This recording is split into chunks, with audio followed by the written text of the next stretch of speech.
Welcome back. This is Lesson 5 in Southwestern Oklahoma State University's new online continuing education course, Health, Safety, and Certified Fall Prevention Teacher Training. Okay. Now, the last time I spoke with you, I made a mistake. I was going to tell you how long Gilla Hayes, the author of this book that I recommend, had been in law enforcement studying the whole spectrum of how people could avoid all the problems that you run into. And then if you decide that you're going on into weapons, she gives you detailed information on that. Fortunately, we have the whole spectrum as well with Chris. He knows all of this. He works at 10 Star. They have the weapons and the training. Okay. So I misspoke. I was thinking of how many years I had known about gang-style Tai Chi, and I said that she had been in law enforcement for 35 years. Well, you can look at her and see that she's not 80 years old. So let me tell you exactly what her background is. Gilla Hayes, a 10-year veteran of Washington State Police Departments, is a leading authority on personal defense and contemporary women's issues. Along with her husband Marty, she operates the Firearm Academy of Seattle, Inc., a practical firearms training school, and she covers that kind of training here. In addition, Gilla and Marty Hayes also manage the Armed Citizen Legal Defense Network. Okay? So, there are personal safety training techniques here. We have the ones that we are promoting, and you take your choice. Okay? The ones that I really haven't seen this much detailed information on the different types of firearms and so forth. I went through the training, and I pretty much was looking at the one I had and so forth. But she gives you the whole spectrum so that you make choices. Okay? So, personal defense for women, Gilla Hayes. Okay? Now, this is the last safety class. And don't worry about starting up on the fall prevention. As you notice, we have gone through all of the techniques involved in Tai Chi moving for better balance in our earlier description of how to defend and escape incoming forces. So we've done that, and we'll be back there again. When we get to the fall prevention training, what will happen is we'll put it in the sequence that it comes in the fall prevention training out of Oregon Research Institute, which takes it from simple to complex. And we dealt with that when we're doing the trip fall training and making sure that got into the reflexes. Okay, so there are certain traps that you need to know about. And here we're just talking about avoiding something. Okay? Rick Bolar, who was the chief of our campus police for many years, and I worked together when we were having a serious problem with young ladies receiving drugs in their drinks. Okay? And then somebody would leave one out, and his buddies would be behind them, and they would say, well, she's just, up. She's going to throw up. We're just taking her outside. Actually, most of the time they had hit her in the stomach, and so she was like this and couldn't say anything. And our solution to that, and this would be something you can think about, we train them to fall down, okay, and start making erratic motion and say, call my mother, people in the crowd who had the training would rush over and say, "We've called her mother. That's her heart. We've got to get the medicine. She may die." And the guys that were going to haul her off disappear. That is not someone they're interested in any longer. So there are times in which you can actually go to the ground, feign serious illness, and have people leave you alone. Okay? Now, on the other hand, we have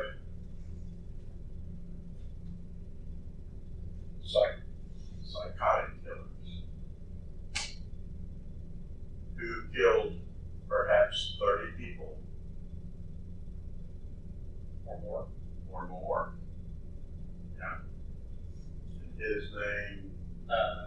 Theodore Bundy. Theodore Bundy. You could look him up. Huh? The trap that he created over and over, and there were others, but the main one was, he would park his car on a street. He put his arm in a sling, which was fake. Okay. He would put packages out on the sidewalk and wait for some young lady to come by who had a kind heart. Okay. And he would say, "I was trying to get these into my back seat, and I bumped my arm, and I can't, the pain is so bad I can't pick them up. Could you just please set them into my back seat for me?" And I would really appreciate that. And over 20 young women did that. Of course, when they got in and moved the groceries, he knocked them out. He took them away and murdered them. Okay. Over 20 they found. Okay. So you need to think about the situation where a person is going to take you into a potentially dangerous situation, and how you would work that out. You could, of course, say, "Well, I'm very sympathetic. My back hurts so much that I can't really get over and do that for you. But my neighbor is a policeman, and he's very helpful. He said, if I ever need to do anything, that I can't because of my back, just call him and he'll come and help me." Then you could go a distance and take a look at this guy and see if he gets in the car and leaves, or whether he sticks around. We can figure out ways to test these things. Okay. So there's a couple. Okay. There's one that's going on now that is the most horrifying one to me, and that's organ harvesting. Okay. In which there are sales going on, there's auctions going on across the world, and they are buying organs that are collected and shipped there, because the rich in those areas are not going to wait to be on a line with anyone. Okay? So look that up, see how that works. Okay? And share that with your training partners. In both cases, if you have people with you and there's a group, probably none of these things will approach. Okay? Now, the next thing that we have to deal with, and this is something that we actually had to make some equipment for, we are dealing with extremely close range escapes, right? We're the closest range of all. We deflect and escape right there, okay? Now, there are people in martial arts training, good and bad, okay, whose system is to attack at a distance. And they're using kicks, right? Long-range kicks to do it. And we've all seen that, okay? Now, how are we going to deal with that, okay? Now, I had a moment of inspiration. I was worried about that. And I walked into my living room, and there was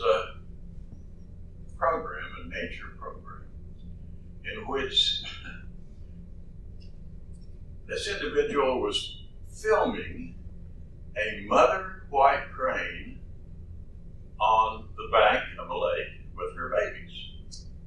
And that was a very kind and wonderful thing to watch until right up beside the boat, because the boat wasn't moving, was a snake. And it came right up to the shore and rose up and tried to strike the mother. And what she did when it came up, she turned her wing, deflected it, her foot drove it into the ground, and she killed it with her beak. Okay. I looked at that and I thought, well, deflecting surely makes sense, doesn't it? And if I was like this, I would have some protection now. I'm not going to grab somebody's foot and bite it. But if I get to this point, I can use the Tai Chi, part of the wild horse's mane, and just throw that foot like this. If you throw an incoming foot like this, the guy's going to come off the ground and land on his head. It's going to be devastating. A devastating defense against kicking. Okay. So once I saw that, then I thought, well, okay, we've done this one. Okay, we've already covered that. Now we can come to here and do this one. Okay, and all that's really missing is when a kick comes around this way. Okay, which is a common kind. Okay, and we can use the same engineering. And when we see it coming, we come this way. As soon as it gets over our arm, we can throw it. Okay. Now, the problem was, this is devastating defense, but how do you practice it? You can't do that to your training partner because you're sending him in the air upside down. So that's what we had to create. I don't know what to call it, but this is our training device. It's just a wooden rod with a wrapped up, and then a shoe tied on the bottom. Okay, we have to have a shoe because when we're doing this, the foot of the kicker is passing right by us. Okay, let's take a look at that. Okay, so we're here. Okay, and a kick is coming. Well, let's do the straight one first. Here's the mother deflecting, right? And then I do this, and the person is in the air upside down, okay? And I can do it here, I can, anywhere. Anywhere I can get under it, I can throw, okay? Now, coming around this way, I would have to come like that, but it's the same result, okay? So now we have kicks straight in, we have kicks coming over, we have kicks coming up, okay? And the person practicing can survive, okay? So that's our kick defense. This is a yoga mat we wrapped around here and covered with tape. I have a shoe because you could probably see when this happens that I have to protect myself from that shoe, okay? But I have my hand up to do it, and I won't kick myself in the face, okay? We need to add that in to the training, and you can make that very inexpensively, okay? Okay, now, there is another serious problem that we run into, and that is when we're standing here with a client or whoever, okay, and we have our hands in this position. One of the things that an aggressive person will do is simply grab them, okay? Okay. Now that is a serious problem. We can't do any of the things we've been training to do, okay? And that particular position is one in which this guy can headbutt me using his strong forehead, and he can break my nose and my eye sockets. It's a devastating stroke. So, our defense against this, the first thing we do is we put the elbow right in front of the face, okay?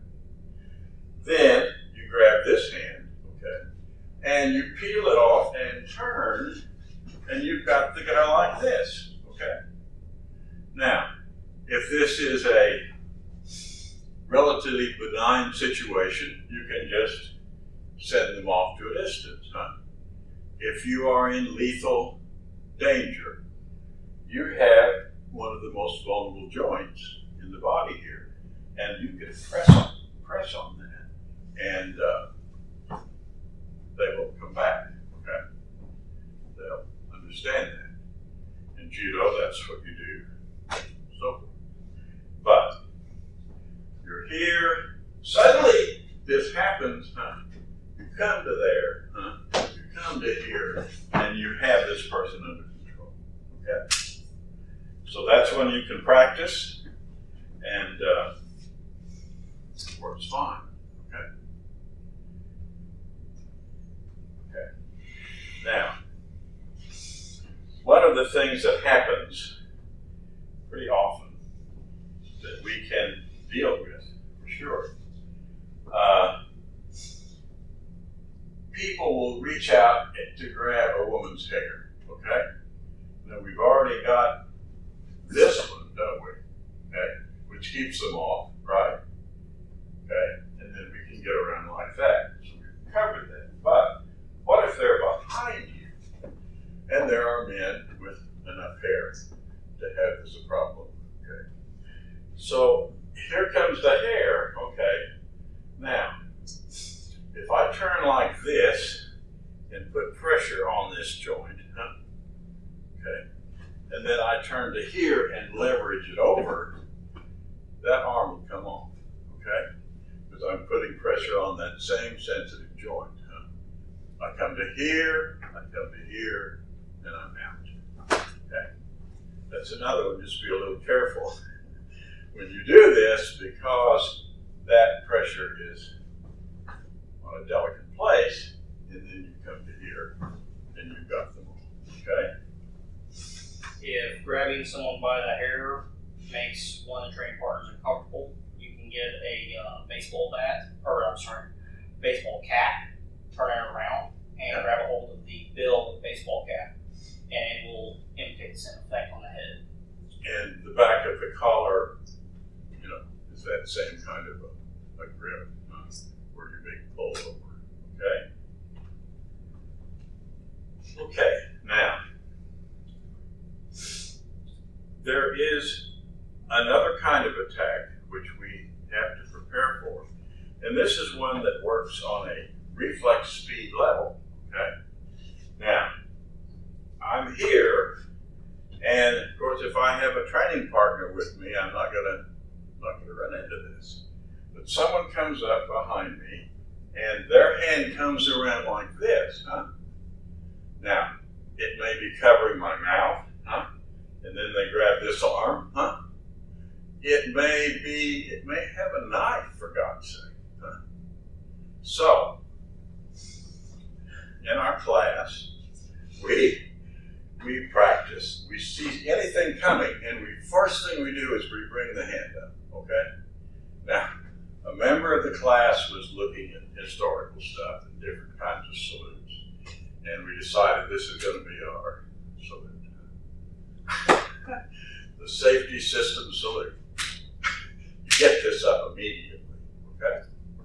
So, it comes around, we get this up, we get it between ourselves and the throat, huh? Now, at this point, you can pull the person in front of you, right? Now, from here, that was a pretty aggressive thing, so you may need to stop them from following you. And anytime a person is in front of you, you can strike the back of the calf, they go down on the knee, you step on the Achilles tendon and they can't get up and follow. Okay? Okay. So, we have this.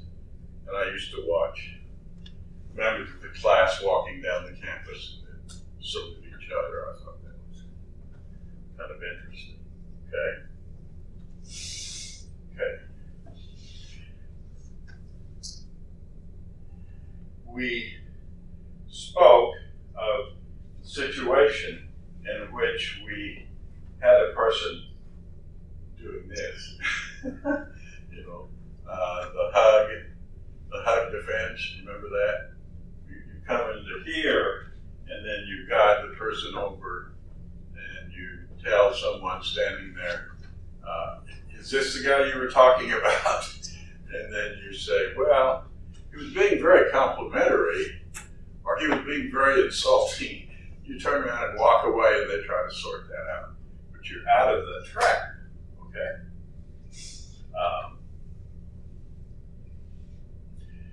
The other one is when a person grabs you from behind, like that, huh? Okay? Now, if the hands are over your arms, you can reach under here and grab his groin.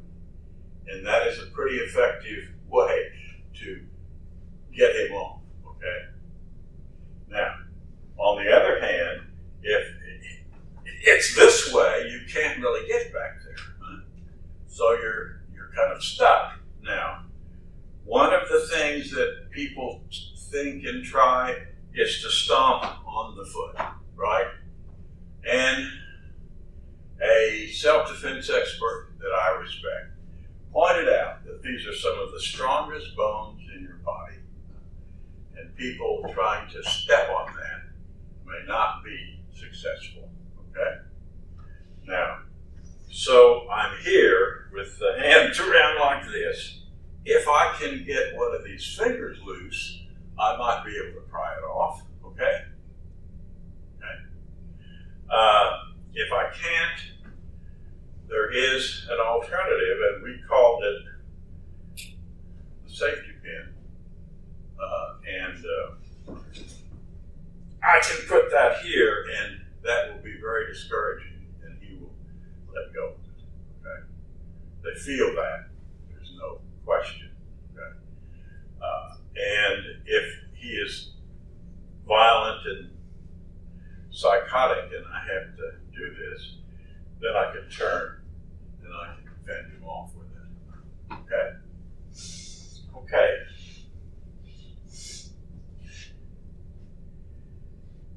We're at the point now where we're looking at one of the most dangerous things that happens. And that is, let me grab a little bit of equipment here.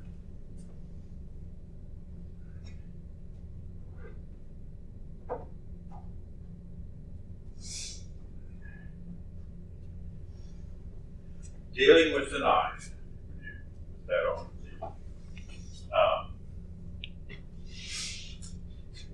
You saw in our previous training, when this comes around from behind, we can do this, right? Okay. And here, and bring it up and peel it out. Okay? Okay, now. But if this is just a thrust, okay, and you have to keep it from hitting you, you're going to have to do something out here. Now, if I come in, and it's going to go past me, I can then strike the eye, pull it through, and do this, okay? Don't have many other alternatives. But I need to be close, okay? So I have this, I pull it through, and I do what we've done before, okay? When the hand is here and you do this, it can open. You have this and you send them back on their head, okay? Now, it gets very complicated if they're doing this stuff. Okay. Now, is that what I want to do? Okay, possibly. But if it goes past, at this point, I can enter in. Strike again, right? Hit, and do the throw. Okay. These are things that need to be practiced because it's a very scary thing. Okay. But if you can get back, there may be a situation where you're like this and you can't really do anything except block. Okay? Okay. If it's coming across you and you have to do this, you don't have a choice. You're here. Okay? But at that point, the eyes taking it and throwing it is a good chance. Okay? Now, what I would like for you to do is to practice what we showed you today. Don't worry about the fall prevention education. We'll get there. There is one thing that you can do, and we'll post this. There is maybe the world's most inexpensive textbook, but it's what we're going to be drawing on for our research in the fall prevention teacher training. Harvard Medical School Special Health Report, An Introduction to Tai Chi, a gentle exercise program for mental and physical well-being. Published 2018. The editor of this is one of the most outstanding research scholars, Director of Research for the Osher Center of Integrative Medicine, based at Harvard Medical School and Brigham Women's Hospital. So, what we have here is a way to gather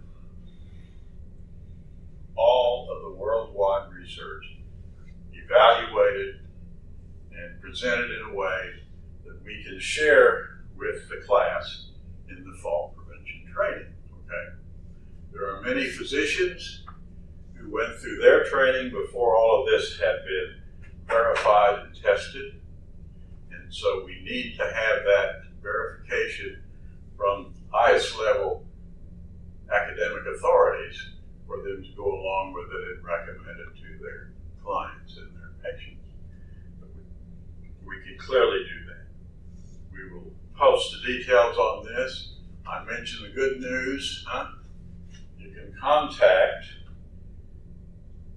customer service in Big Sandy, Texas. Okay? And they have these and they can mail them to you. You think $20 for the break.